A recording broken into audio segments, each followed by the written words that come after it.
Hello YouTube and friends, and welcome to another video from AK Reef Guy. If you've been following the channel, then you know that I've been working on this 90-gallon reef for over a year. I'm taking my time and I'm nerding out on all the details, and I'm having a blast sharing them with you. In the last video, I showed my wife and I moving the aquarium into our living room. If you haven't had a chance to watch that video, I do recommend that you check it out after finishing this. Tonight, I'll be showing you the equipment that's been installed and my cable management solutions.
Here you can see that I've built and installed a controller cabinet with doors.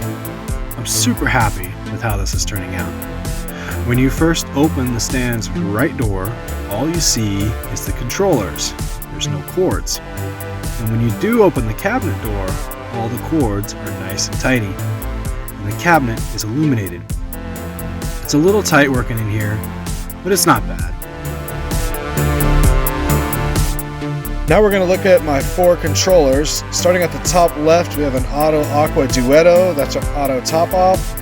I had a hard time picking an auto top off out. I think this will be a good fit for me though. Down below we have our Aqua Max DC protein skimmers controller. I really like it. It's the perfect size for that space. Next we have the Red Sea Reef Wave. That's a gyro pump. I believe it's a 45. It's a good size.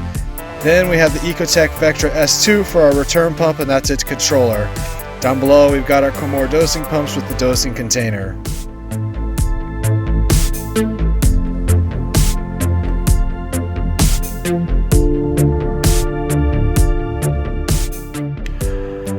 These are my Comore dosing pumps. You can see that they're mounted to the stand.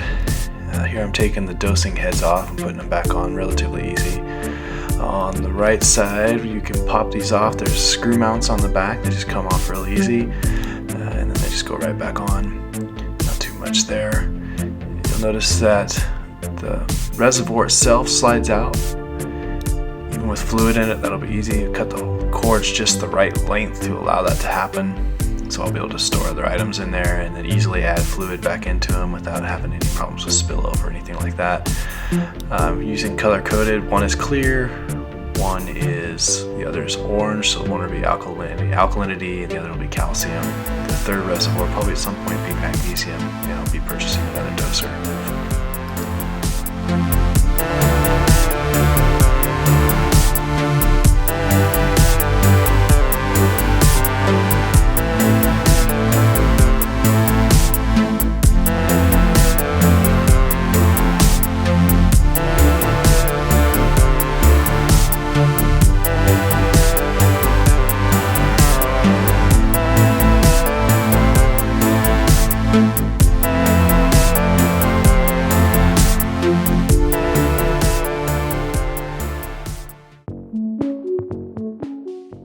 As I'm sure you noticed, there's only one open outlet in that controller cabinet, so I went ahead and purchased another power strip.